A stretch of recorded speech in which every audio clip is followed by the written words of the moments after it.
Bon, de retour au Rochereau. Ben, là, aujourd'hui, on a vraiment pas de bol. On est allé au Rochereau juste parce que on devait aller voir des éoliennes beaucoup plus loin, mais avec le brouillard et le manque de vent qu'il y a. Déjà, c'est sûr que déjà, il n'y a aucune éolienne qui tourne. Là, ça fait un peu bizarre, mais il n'y a aucune éolienne qui tourne à part les Vestas là qui tournent. Pourquoi ma vidéo commence à se flouter? Ok, voilà, c'est bon. Bon, le Rochereau 2 tourne légèrement un petit peu, mais c'est rien du tout. Hein. Là, vraiment, on a vraiment absolument pas, on a même pas un pet de vent, quoi. Donc là, je suis en dessous du Rochereau 1, donc les premières éoliennes du Rochereau qui ont été mises ici.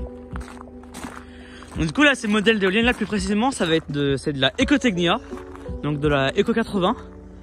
Ils ont été construits en 2007 à 2008.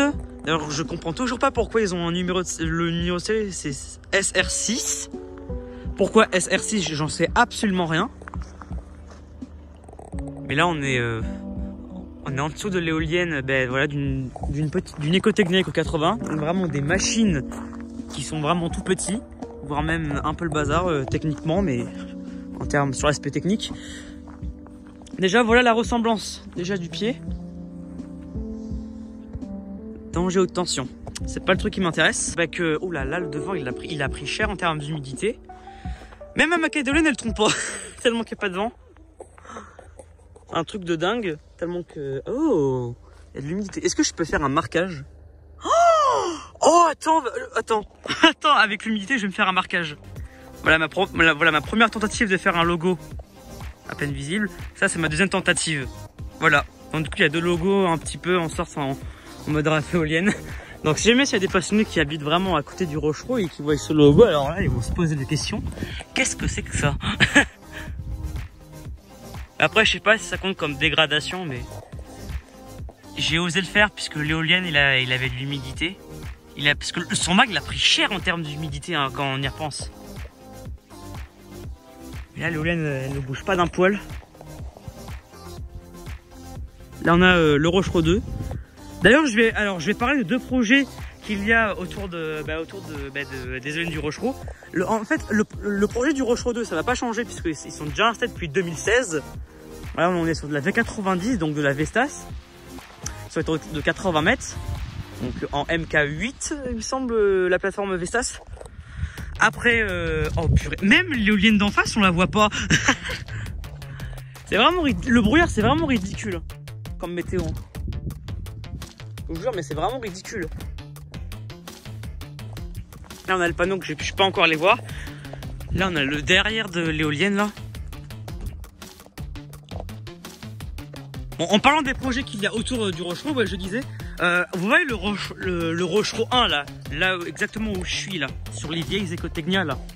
Ah bah il y a un projet de renouvellement qui a été autorisé depuis juin 2023.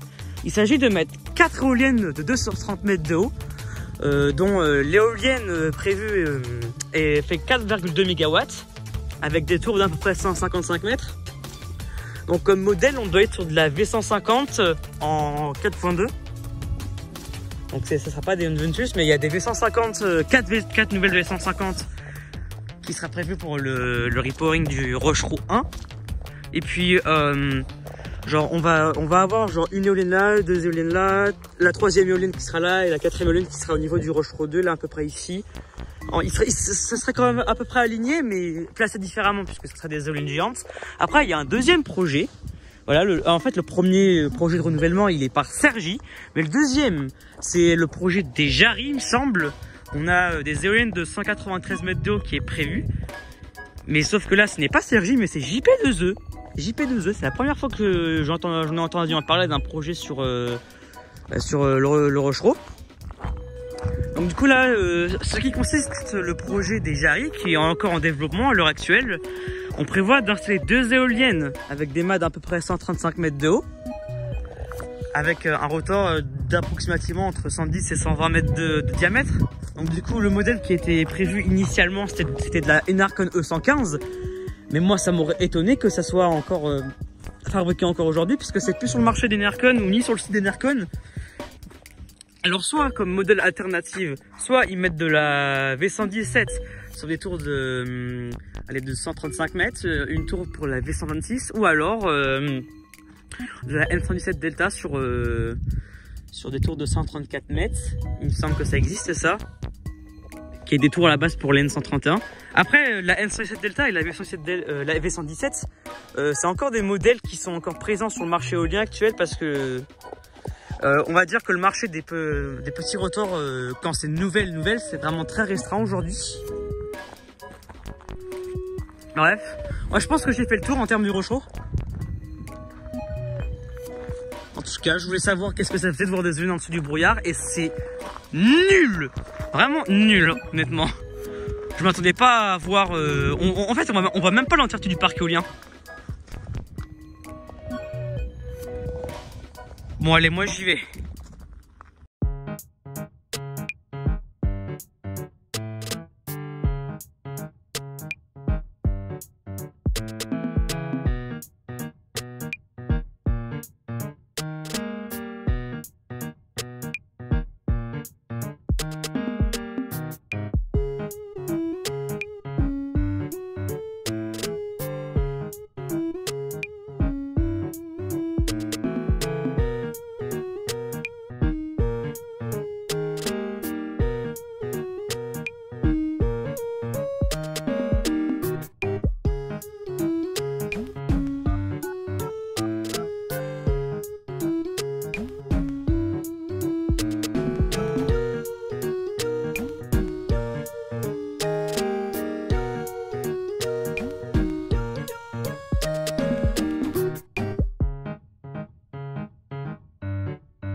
Oh purée, ma caméra il est stable.